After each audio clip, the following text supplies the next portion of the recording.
Hello, friends. So, welcome to another episode of Silly Spooky Stories Songs. I'm going to share my version of the Golden Arm. Do you know the story of an arm of gold? Precious to Jack, he loved to behold. Bury it with me, is what he cried. His spirit was angry when he was defied. Once there was a man named Jack, and he had a wife named Maria, and they had been married for a long time, but they had no children. They just had each other and their dogs, and they were very happy for the most part. Just like most couples, they had their spats once in a while, but they loved each other and they got along well with the people in the town. They seemed just like most people, except for Jack. He had a golden arm, and it was not just a golden arm that he kept in the closet, it was actually attached to his shoulder in place of a regular arm. And he loved to show off that golden arm. And he loved to tell the story of how he got that gold arm. When he was younger, he used to work at a mill, and apparently his shirt sleeve had got caught on one of the saws, and his arm got sawed off and ended up going into a wood chipper, and it was destroyed. It was destroyed so much, and of course, he was screaming in pain. But for some reason, instead of replacing it with some other type of arm, they just replaced it with a gold arm. And this made him kind of special. So I think maybe that's part of the reason why he liked it, was because it made him feel special. And it also was a good conversation piece because when people would come around and they'd wonder what to talk about, they'd say, "Hey, Jack, why don't you show us your golden arm and tell us that story again? Tell us what happened." And he would gladly show his arm and tell the story. And Mariah, she most of the time didn't mind, but sometimes it annoyed her because he paid so much attention to that golden arm. Every night he would come home and they'd sit by the fire after supper, and he'd take a white, clean cloth and he would polish that golden arm. He would sit there rocking in his chair, smiling and giggling and polishing that golden arm, almost as if he was having some sort of conversation with it. And he would do that for hours. And sometimes it would annoy Mariah because she was like, "Jack, hey, hello, I'm trying to talk to you. Pay attention to me. Sometimes it seems like you're paying attention to that arm more than me, like you love that golden arm more than you love me." "Oh, don't be silly, Mariah," Jack would say, and he'd keep polishing that arm, but he would listen to whatever she was saying, or at least appear to be listening. And then they'd go to sleep. And in the morning, he'd polish that golden arm again and then go off and do whatever chores he needed to do and whatever he was going to do for the day. And then the night would come and they'd sit by the fire and he'd polish his golden arm. And he had many times told Mariah, "If anything ever happens to me, I want you to promise that you will bury me with my golden arm." Of course, Mariah said, "Well, of course, I'll bury you with it." And he said, "Good, because If you don't, I'll have to come back from my grave and get it from you.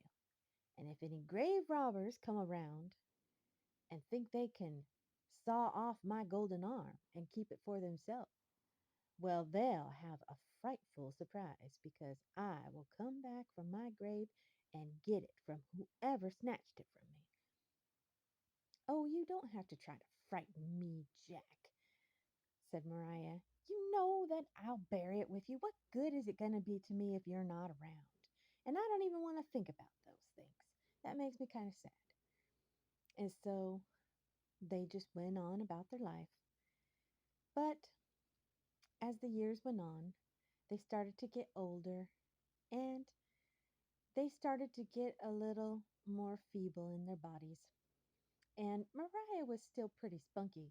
But Jack, I guess all those years of hard work and maybe just the way his body was, he just seemed to be picking up colds and flus really easily. And one day he caught pneumonia one winter. And even though Mariah did all she could to try to nurse him back to health, and even had doctors come and look at him and try to get medicine for him and whatever she could do. But he just knew it was his time. And he said, Mariah, remember, bury me with my golden arm. Promise me that you will bury me with my golden arm. And Mariah said, Of course, Jack, but let's get you better. You're going to be okay. You're going to be fine. But Jack knew better. And sure enough, that pneumonia just didn't clear up and he died. And Mariah was very sad. And she did as she promised at first. She had them bury Jack in the coffin with his golden arm. And there were a couple of men who asked if she wanted them to cut the arm off and give it to her since it was gold. And they knew that she was going to need money for the medical bills and for the general upkeep of the house. And she said, No, no, I promised Jack I would bury him with that golden arm. But then she started thinking, you know what? I do need money. We have a lot of medical bills from the sickness that Jack had and all the medicine and care I gave. And you know what? I deserve to be able to live a little. I've been scrimping and saving all my life. And I'm sure Jack wouldn't really mind if I took that golden arm. You know what? I deserve it. I've been a good wife, a good housekeeper. I have loved him and I really want to go and travel and just not have to worry about things for a while. And it would sure be nice if I didn't have to cook, if I could just go and eat really good food. That would be nice. And with that golden arm, I could melt it down into gold coins and I could get all sorts of good stuff. So she started thinking about it more and more.